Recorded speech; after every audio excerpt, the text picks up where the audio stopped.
Hi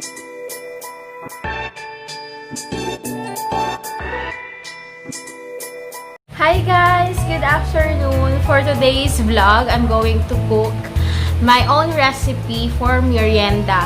Actually, wala pa akong name for this recipe. This is a pasta recipe, by the way. And this is very simple. Tapos yung mga ingredients niya, kahit yung mga tira-tira nyo lang sa bahay, pwede nyong gamitin for this merienda. And then, mas madali lang siya. One time kasi marami akong pasta na natitira.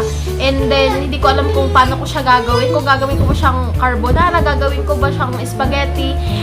Umay na ako sa mga ganong recipe. So, naisip ko lang, baka pwede pagsama-samahin ko yung mga ingredients na to. And then, boom! Maganda siya. I mean, masarap pala siya. So, enjoy watching. I wish lutuin nyo rin to and tell me your feedback. Ang ingay mo! Tell me your feedback. Excited na siya kasi kakain din siya nun. Oh, di ba? He will also eat that one. Ay! He knows I'm going to cook. That's why he's very happy. Thank you, guys! These are the ingredients. Ito lang yung ingredients na gagamitin ko. Ito yung pasta. This one kasi galing sa cargo ko ito. So, kahit anong pasta naman pwede nyong gamitin.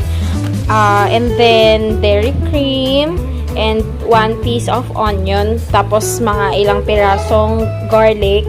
And then, yung mushroom. This one is whole mushroom. May nabibili yung yung slice na. Pero kasi namali ako ng kuha. Yung whole mushroom yung nakuha ko. Pwede na to. So, hatiin mo na lang. And then this one, the tuna, light meat tuna. This one, you cannot see here kasi galing din siya sa cargo ko. Pero, I've tried using the century tuna.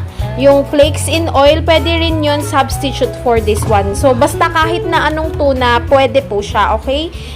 Yun lang po.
I'm done. Natapos ko din.